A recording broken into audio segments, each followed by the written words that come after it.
मी जरांगे यांची इज्जत करतो आणि त्यांचं अभिनंदन करतो। जरांगेमुळे 8 खासदार निवडून आले, पण एकही मुस्लिम उमेदवार निवडून आला आहे। सर्व समाजाचे उमेदवार जिंकतात, पण मुस्लिम उमेदवार जिंकत नाहीत। जलील निवडून आले नसल्याने महाराष्ट्रामधील मुस्लिम समाजात राग आहे। आमचा एकमेव उमेदवार जिंकून आला नसल्याचे दुःख आहे। मुस्लिम जनतेने सर्वांना मतदान केलं, मग आम्हाला का मतदान करत नाही, यावर मुस्लिम समाजाने विचार केला पाहिजे। मनोज जरांगे प्रस्ताव आला तर पत्रकारांना सोबत घेऊन जाऊन चर्चा करेल।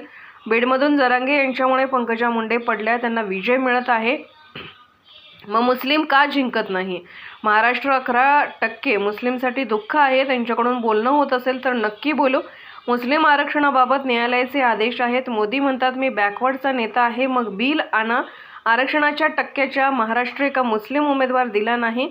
आमचा एक उमेदवार होता, त्याला देखील सर्वांनी मिळून हरवलं आहे।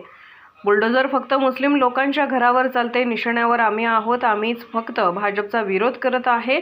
त्यांना विचारा, भीमा कोरेगावात जीव गेले, उद्या विरोध करण्याचा मुद्दा आल्यास भाजपला आम्ही विरोध करणार आहे। संपूर्ण लोकसभा निवडणुकीत एक मर्द जलील उभा होता, त्यांना पाडण्यासाठी सर्वांनी प्रयत्न केले। आम्ही जिंकण्यासाठी लढतो, कुणाला पाडण्यासाठी लढत नाही।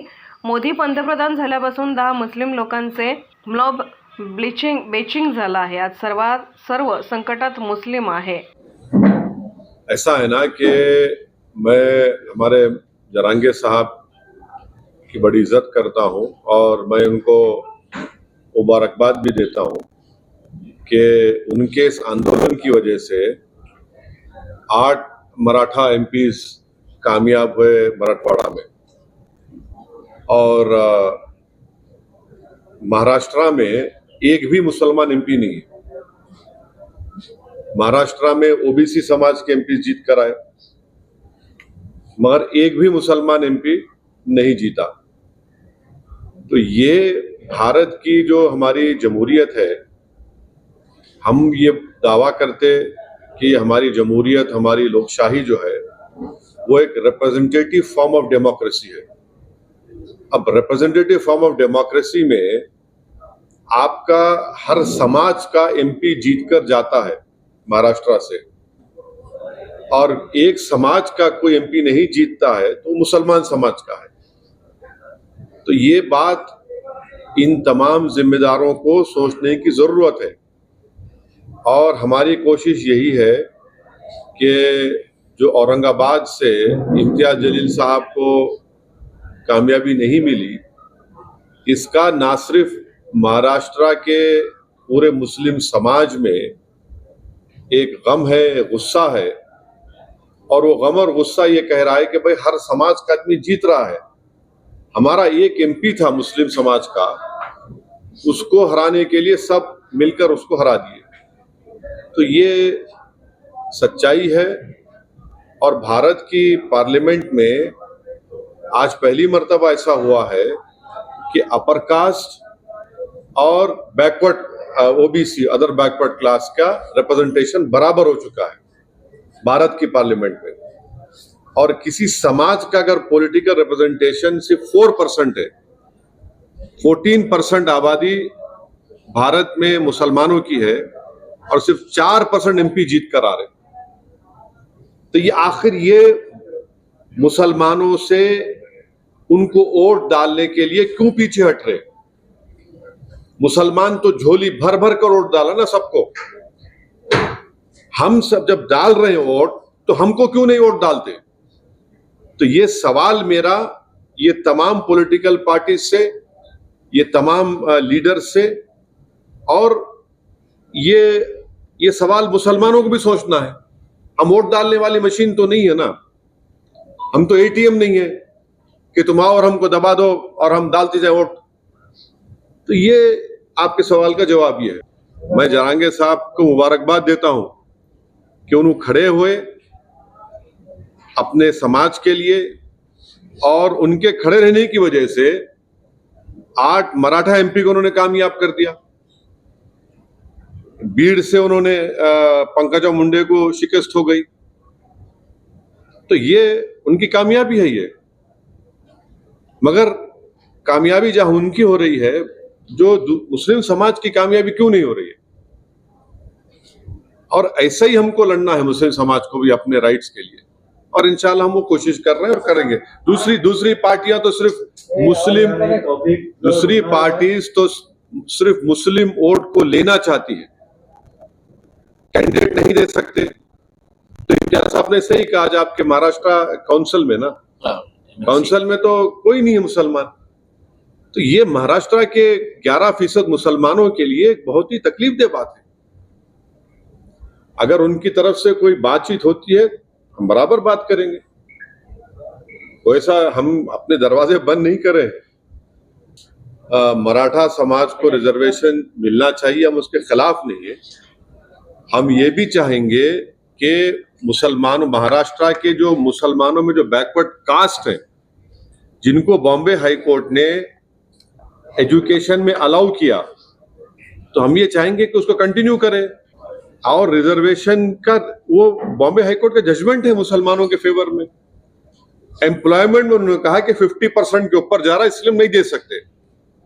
तो आज भी हम इस बात का डिमांड करते हैं कि नरेंद्र मोदी की गवर्नमेंट और मोदी अपने आप को पार्लियामेंट में खड़े होकर सीना पे हाथ मार के बोले बैकवर्ड क्लास का नेता मैं हूं, तो नरेंद्र मोदी अगर वाकई में बैकवर्ड क्लास से मोहब्बत करते हैं, जो इस देश की 50% ज्यादा आबादी है, तो पार्लियामेंट में बिल लेकर आओ। आप 50% की जो लिमिट को ब्रीच करो, पूरे पॉलिटिकल पार्टी सपोर्ट करेंगे उसको।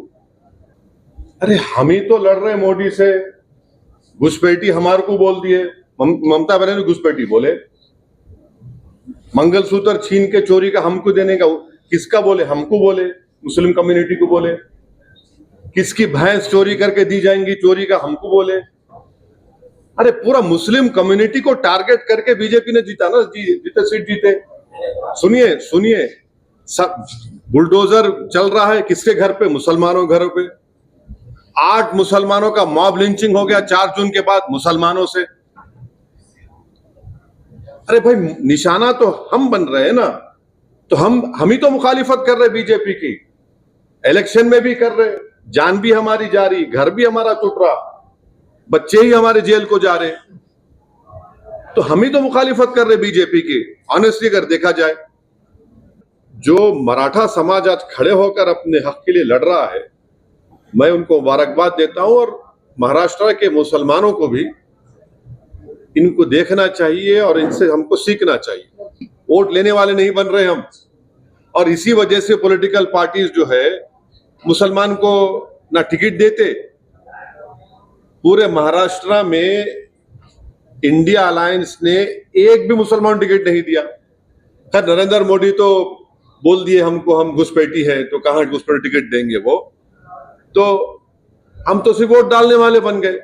और एक कैंडिडेट था, पूरे मिलके उसको हराने पे बैठ गए। तो ये औरंगाबाद से जो वर्डिक्ट गया है, ये एमआईएम पार्टी नहीं जीती मत समझिए, बल्कि महाराष्ट्र का एक मुसलमान ये कह रहा है कि भाई तो हमारी आवाज थी इम्तियाज जलील हमारी एक पॉलिटिकल एक शख्सियत थी जिसको सबने मिलकर हराया। आज इलेक्शन तो हो गया, मगर सब जगह से तकलीफ यही है कि भाई हमने आपको परभनी में वोट दिया, हमने आपको नांदेड़ में वोट दिया, हमने आपको धुलिया में वोट दिया, हमने आपको मुंबई में वोट दिया, थाने में दिया, आपको हर जगह दिया, मगर जब इम्तियाज जलील का नाम आ गया सबके सब सुन हो गए। तो जो शादी नहीं करके लिव इन रिलेशनशिप करके बच्चे भी हो जाते हैं, उनको मिलना नहीं मिलना।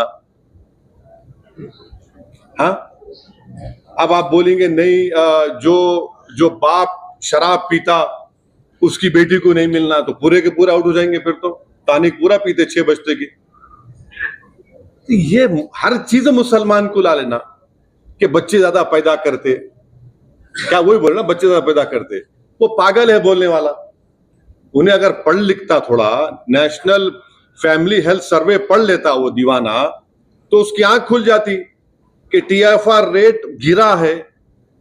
तो जाहिल है उन्हें, उसको सिर्फ एक ही 1 पॉइंट एजेंडा है, नफरत करो मुसलमानों से। जैसा नरेंद्र मोदी अपना भाषण बोले थे पार्लियामेंट में कि घुसपैठी है, बच्चे ज्यादा पैदा करते और मंगलसूत्र छीन के ले जाएंगे, भैंस खींच कर लेके जाएंगे, तो उन्हें बोल रहे ज्यादा बच्चे पैदा करते।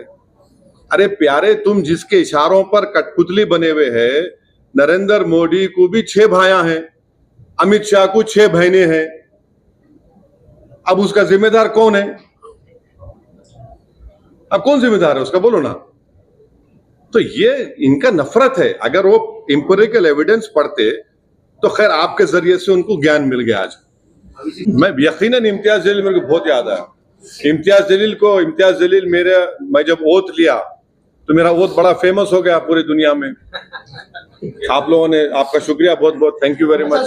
नहीं सुने को ठहरो, इम्तियाज जलील मेरे को पैगाम भेजा है, असद भाई आप ओथ लिए और बहुत अच्छा लिए। तो मैं उनको मैसेज करा, यार इम्तियाज तुम्हारी कमी बड़ी महसूस हो रही है। यकीनन मेरे को कमी महसूस हो रही है। हम 2 थे भाई, मगर पूरों पे भारी थे हम लोग। मगर ठीक है, अल्लाह का जो फैसला है, मैं अकेला हूं तो लड़ेंगे, कोशिश करेंगे। मैं पहले भी 15 साल अकेले था और अपनी जितनी मुझसे कोशिश हो सकती है इंशाल्लाह मैं कोशिश करूंगा, अपनी बात को रखूंगा। मगर सवाल यह है कि नुकसान किसका हो रहा है, किस कम्युनिटी का नुकसान हो रहा है, किस समाज को आप पॉलिटिकल रिप्रेजेंटेशन उनका रोक रहे हैं। इतना बड़ा प्रदेश है ये, भारत का दूसरा बड़ा प्रदेश है, फाइनेंशियल कैपिटल पूरा देश का इस प्रदेश में है, और वहां से आपका एक मुसलमान एमपी नहीं है। कौन सा सेकुलरिज्म के तुम बाजे बजा रहे हैं? कौन सा मॉरल विक्ट्री ये लोग बोल रहे हैं? इनको तो आईने में अपना चेहरा देखकर बोलना चाहिए moral victory. What moral victory is this? ये मॉरल विक्ट्री नहीं है, this is a victory of Hindutva, this is a victory of majoritarianism. ये है सच्चाई। आप गिराने की बात कर रहे हैं, इम्तियाज जलील गिराने में सबका हाथ है। कोई सामने से हमला करा, कोई पीछे से करा, कोई साइड से करा, वो सब महाराष्ट्र की जनता देख चुकी है। सुनिए सुनिए सुनिए सुनिए, आपका सवाल हो गया, जवाब सुनो। अब आप, हम एक पॉलिटिकल पार्टी है, हम लड़ते हैं, हम जीतने के लिए लड़ते, किसी को हराने के लिए, गिराने के लिए नहीं। ये कोई कुश्ती का दंगल नहीं है कि चित करके गिरा देना, कि बॉक्सिंग मैच नहीं है पंच मार के गिरा देना। एक जमहूरियत डेमोक्रेसी में एक डेमोक्रेटिक पॉलिटिकल फाइट होती है।